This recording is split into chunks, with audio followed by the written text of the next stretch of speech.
नमस्कार। मध्य प्रदेश में चुनाव को 5 महीने बाकी हैं। इससे पहले कई प्रकार के राजनीतिक नाटक घटते हुए देखे जा सकते हैं। कुछ दिन पहले तक कांग्रेस से नेता बीजेपी की ओर रुख करते नजर आ रहे थे, वहीं अब हालात कुछ बदले से हैं। दरअसल भारतीय जनता पार्टी में ज्योतिरादित्य सिंधिया खेमे के आने के बाद से ही असंतुष्टों की संख्या में इजाफा हुआ है।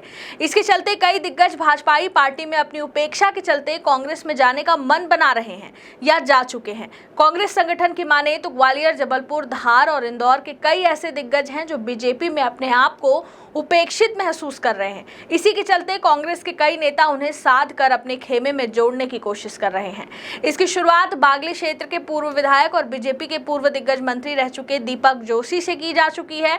इसके अलावा हरदा के दीपक जाट, अशोकनगर से यादवेंद्र सिंह, बालाघाट नगर पालिका के पूर्व अध्यक्ष अनुभा मुंजारे भी कांग्रेस में शामिल हो चुकी हैं। इसी प्रकार मध्य प्रदेश कांग्रेस प्रदेश के अन्य जिलों में भी असंतुष्ट बीजेपी नेताओं को साधने की कोशिश में है। सूत्रों की माने तो भारतीय जनता पार्टी संगठन में कई ऐसे नेता हैं जो ज्योतिरादित्य सिंधिया सहित अनेक समर्थकों के बीजेपी में आने से खासा नाराज हैं। इन नेताओं को अपना राजनीतिक अस्तित्व खत्म होता दिख रहा है। वहीं कईयों को अपने कार्यकर्ताओं सहित उपेक्षा महसूस हो रही है।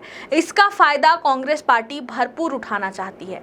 ऐसे कई नेता हैं जो नगरीय निकाय से लेकर विधानसभा चुनाव में दावेदार माने जाते रहे हैं, लेकिन ज्योतिरादित्य सिंधिया खेमे के आने के बाद से हालात ये हो गए हैं कि कार्यकर्ताओं सहित कई नेताओं के खुद के टिकट अधर में ही लटके पड़े हैं। इसके चलते बीजेपी के कई नेता कांग्रेस से संपर्क कर रहे हैं।